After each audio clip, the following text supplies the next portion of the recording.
Hello friends, in this video lecture on male urethrophy, I shall be talking to you about how should you differentiate a urethral stricture from the indentation caused by the bulbous spongiosum muscle. So, the learning objective of this presentation is this differentiation, which is very crucial for our diagnosis making, and I will tell you about how should you differentiate indentations caused by anterior and middle fibers from this stricture, and then I will tell you separately by how should you differentiate the indentations caused by posterior fibers from stricture in that location. Let me touch upon the first part, how to differentiate the muscular indentations caused by anterior group from stricture. This is the anterior group of fibers that I am talking about, known as compressor radicis penis. And you see, first example, this is the indentation that you see, and you do not know whether this is stricture or this is the compression effect of the anterior group of fibers. So what you should do when you have defect at this place in ureterogram, you should change the angle of the penis little bit, turn left and right, tilt dorsally ventrally, and then take another picture. When you take another picture, you will see some difference in the caliber of that narrowing. And when you take a third picture, you will notice that indentation has completely disappeared. So if you keep the urethra full for a while and change the position of penis little bit, then the muscle fiber that has contracted to create the indentation relaxes, and then the urethra gets distended and that artifact goes away. In another example here, you will see this is the ventral indentation caused by the anterior group of fibers. Here you notice more indentation ventrally, and dorsally it is straight, and this is typically the case. And then when you change the position of the penis, wait for a while, move it left and right, the muscle relaxes and the urethra gets filled up. In third example, you see some narrowing here which has been marked by yellow arrows, and again when you wait for a while and turn the penis left and right, you see that this has become normal. So another example for you, you see this ventral indentation again caused by anterior group of fibers, and when you wait for a while and move the penis little bit, this will become lesser, and when you wait little more, this will become little more lesser or may change the shape, and if you wait a little more, and then you get a picture where it has completely disappeared. Now I must confess that you are taking more films, so you are probably exposing a little more radiation is being given to the patient. But unfortunately, that's the only way to know whether the indentation is muscular or it is a stricture. The muscle indentation will disappear by the change of the position of penis and by waiting for a while, but the stricture will not disappear. It will persist in whatever position you take the penis. So this kind of urethrophy in my mind should be called as a sequential retrograde urethrophy, where you change the penile angulation during RUG and you change the penile stretch during RUG. So when you create both these alterations, the indentation will disappear, but the stricture will persist. Now telling you about how to differentiate the muscular indentation caused by posterior group of fibers from the stricture. This is the posterior group of fiber I am talking about, musculus compressor hemispherei bulbi, and I showed you what all kind of indentation, 4 patterns of indentation it can cause in my earlier video. So if you see Here is a case where you have a mid-bulbar stricture and you also have some narrowing proximal to it. The yellow arrow is showing you stricture, the blue arrow is showing you an indentation.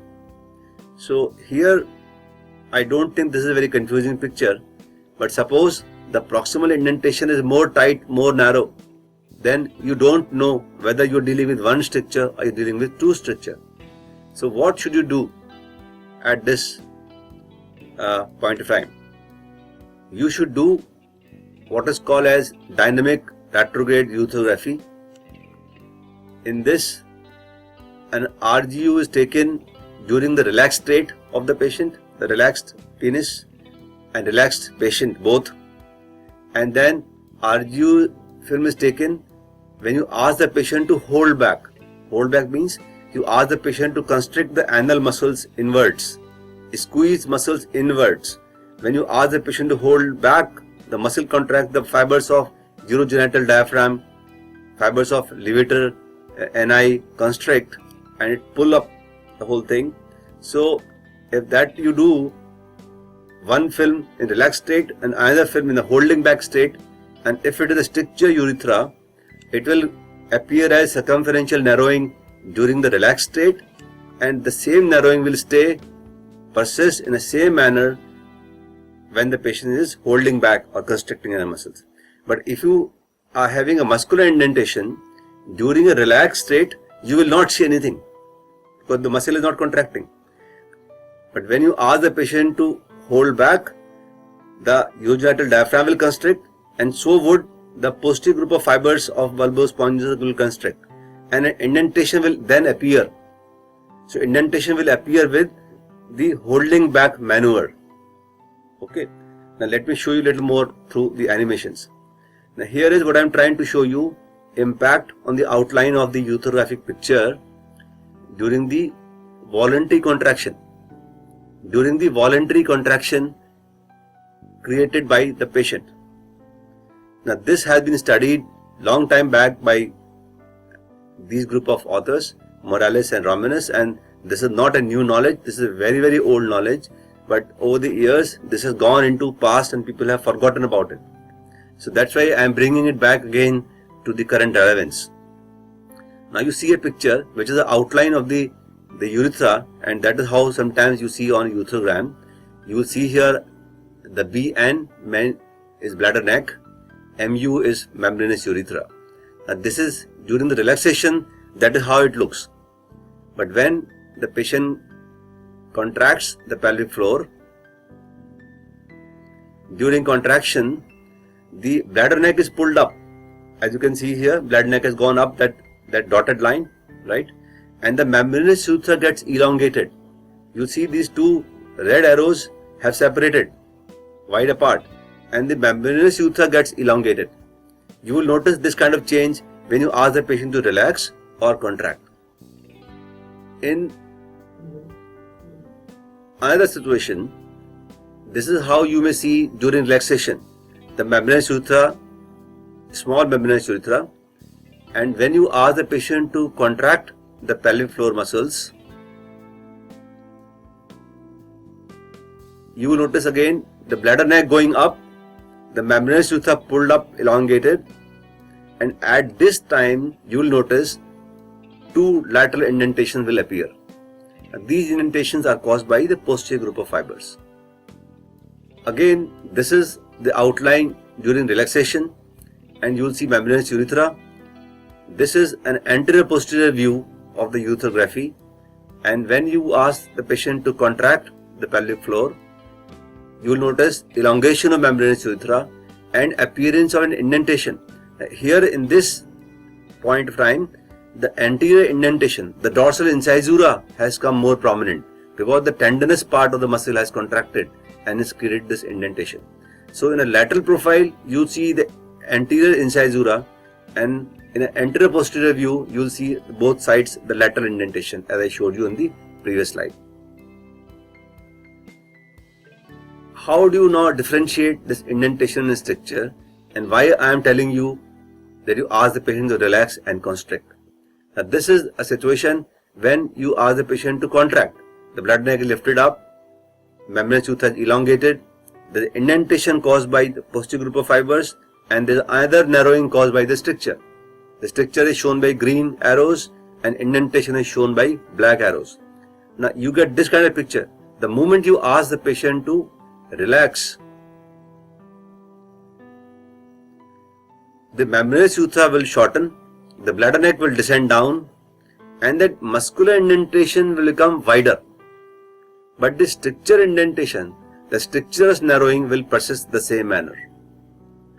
So this is what I am trying to say, that by doing a euthography in a dynamic fashion, and during euthography asking the patient to contract or relax the pelvic floor, you will notice that indentation by muscle will come and go, but the indentation caused by stricture will persist. So I hope you have understood what I am trying to say, a scientific use of this knowledge to differentiate the stricture from the indentation.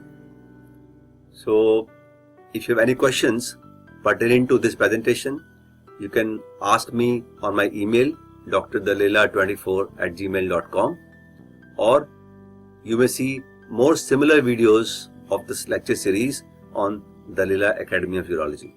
Thank you very much and have a good day.